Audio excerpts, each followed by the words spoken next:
రాజీ మార్గమే రాజమార్గం అని చిన్న చిన్న తప్పిదాలతో కోర్టు వరకు వచ్చే కేసులను ఈ లోక్ అదాలత్ ద్వారా పరిష్కరించుకోవాలని జిల్లా కోర్టు ప్రధాన న్యాయమూర్తి ఎంఆర్ సునీత అన్నారు. ఆదిలాబాద్ జిల్లా కేంద్రంలోని కోర్టు ఆవరణలో జాతీయ లోక్ అదాలత్ ను నిర్వహించారు. ఈ సందర్భంగా పలు కేసులను రాజీ మార్గంలో పరిష్కరించారు.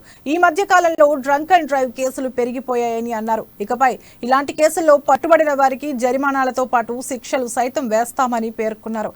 ఎలాంటి విద్వేషాలు లేకుండా మంచి ఆలోచనలతో జీవనం సాగించాలని సూచించారు. కోర్టుల చుట్టూ తిరిగి తమ జీవితాలను నాశనం చేసుకోవద్దని సూచించారు.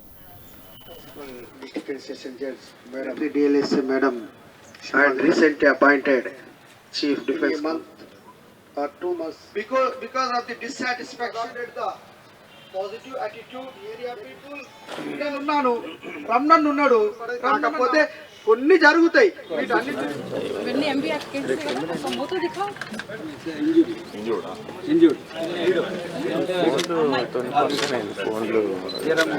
అయితే ఎప్పుడు ఈ లోక్ అదాలత్లో రాజీ పడదగ్గ కేసులు అంటే చిన్న చిన్న తప్పులు తెలుసో తెలియకో దెబ్బలాడుకుంటాం, కొట్టుకుంటాం, కోపంతో ఆవేశంతో వచ్చి కంప్లైంట్ ఇచ్చుకుంటారు. అలాంటి కేసులు చిన్నవే కదా, మన ఇంట్లో అన్నదమ్ములు కొట్టుకుంటారు, తర్వాత తప్పైపోయింది అన్నయ్య అంటే పోన్లేరా అంటారు. సో అలాంటి కేసులు మాత్రం ఇక్కడ పరిష్కరించబడతాయి.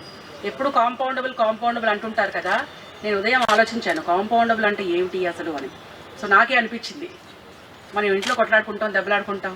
నేను మా డిఎల్ఎస్ఏ మేడం పేరు క్షమా దేశపాండే, ఇందాక క్షమాగుణం ఉండాలన్నారు కదా, ఆ మేడం పేరే క్షమ. కాబట్టి నాకు నా ఫ్రస్ట్రేషన్ అంతా ఆవిడ మీద తీర్చేస్తూ ఉంటాను.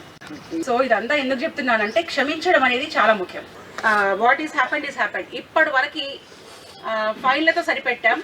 But from now onwards, that is from tomorrow, ఎవరైనా తాగి పోలీసుల వాళ్ళకి దొరికితే ఖచ్చితంగా నేను కోర్టు అంతా క్లీన్ చేపిస్తాను. ఊట్నూరులో చేస్తున్నారు, కోర్టు క్లీన్ చేపిస్తున్నారు, బాత్రూమ్లు కడిగిపిస్తున్నారు. ఇదంతా ఏంటంటే మాకు హౌస్ కీపింగ్ వాళ్ళు లేక కాదు, రిఫార్మేటివ్ థియరీ. ఇదేదో ఈ బాత్రూమ్ ఏదో మా ఇంట్లో కడుక్కుంటే అయిపోతుంది కదా, మందు తాగకుండా. ఇక్కడ